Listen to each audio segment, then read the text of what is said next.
ஜனாசா தொழுகை அல்ல ஃபர்ல் தொழுகை இருக்கணும். இந்த மாதிரி நடக்கிற நேரத்தில் அதை ஒதுக்கினாங்க. இது மாதிரி சில விஷயங்களை வளமை கொண்டு வந்துட்டாங்க. இன்றைக்கு பிள்ளைகள் பிறந்தால் ஏதாவது நல்ல விஷயங்கள் நடந்தா பார்க்க போறது இருக்கு.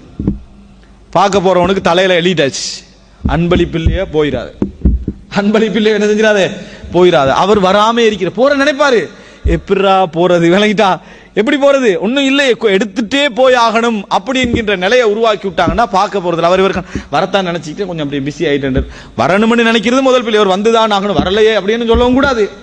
நபித்தோழர் காலத்துல எல்லாம் ஒருத்தருக்கு 20-30 பிள்ளைகள், ஒவ்வொரு பிள்ளைக்கும் போய் பார்த்துட்டு இருந்தா விளங்கிட்டா எப்படி இருக்கும், அப்படியா இல்லையா? சஹாபாக்கள் அனசர் அவங்களுக்கு 70-80 பிள்ளைகள், ஒவ்வொரு பிள்ளைக்கா போய் பார்த்துருந்து 70 அன்பளிப்பு அவருக்கு மட்டும் செஞ்சிருக்கோம், அனசர் அவனுக்கு மட்டும். அப்படி ஒரு கலாச்சாரம் அங்க வைக்கவும் இல்லை, பார்க்க போகணும்னு நினைக்கவும் இல்லை. அப்படி போற வளமை இருந்தா கூட அந்த ஆளுக்கு என்ன செய்யக்கூடாது, ஒரு அன்பளிப்பு என்கின்ற நிபந்தனை நீங்க உண்டாக்கி விட்டீங்கன்னா நாளைக்கு என்ன பிரச்சனை தெரியுமா? ஒரு கேவலமான ஒரு வளமையாக என்ன செய்யும், மாறும். இதை பத்தி நீங்க வெட்கப்படவும் கூடாது.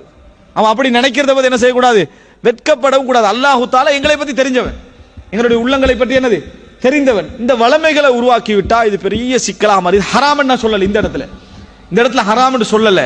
ஆனால் இந்த வளமையை உருவாக்குவதனால இன்னொருத்தர் பாதிக்கப்படுறான். ஒரு ஏழைக்கு என்ன செய்யலாம், அந்த இடத்துல போக முடியாத ஒரு சிச்சுவேஷன் என்ன செய்கிறது, வரக்கூடிய ஒரு நிலையை நாம் என்ன செய்கிறோம் பார்க்கிறோம். இதுல நம்ம மிகவும் கவனமாக இருக்க வேண்டும்.